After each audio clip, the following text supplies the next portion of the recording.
Coming out en tant que bisexuelle. Parce qu'à l'époque, je me considérais bisexuelle, puis maintenant pansexuelle. D'avoir 16 ans, voilà, autour.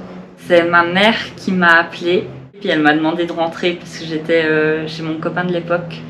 Et puis elle m'a dit oui, il faut que tu rentres, il faut qu'on parle de ton secret.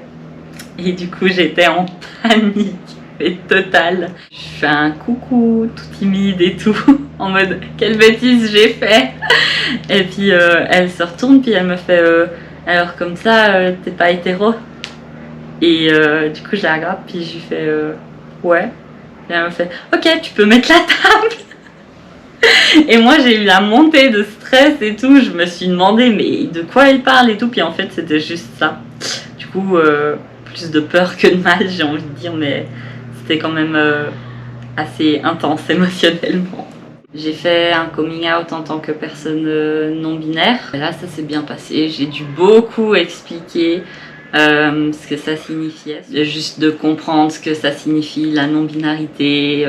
Et comme ça, le changement de prénom, parce que je suis passée à un nouveau prénom, puis après encore à Maxime. Ça a été un peu plus compliqué. Et puis maintenant, ma famille me genre toujours au féminin, mais ne m'appelle plus par mon dead name. Puis sinon, j'ai fait aussi un coming out non-binaire à l'école, vu qu'il y avait le changement de prénom aussi, que je portais plus mon dead name. Et là, ça s'est hyper bien passé. Enfin, les élèves m'ont super bien accueilli en fait par rapport à ça, quoi. Il n'y a pas eu de rejet. Puis ceux qui n'étaient pas d'accord avec ça, ils m'appelaient pas en fait.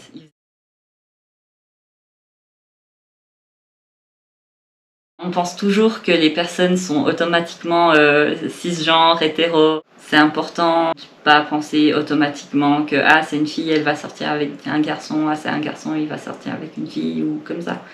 Juste d'essayer d'être inclusif pour tout le monde. On ne devrait pas partir du principe que tout le monde est cis et hétéro. Et du coup, c'est pour ça qu'on en a encore besoin en fait.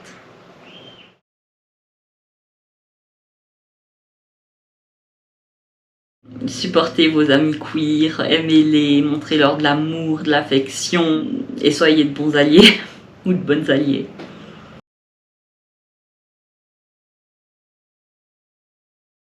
Quand on rencontre une nouvelle personne, demandez ses pronoms, et pas uniquement aux personnes qu'on sait qu'elles sont trans. Posez la question de manière inclusive, si il ou elle a un amoureux ou une amoureuse.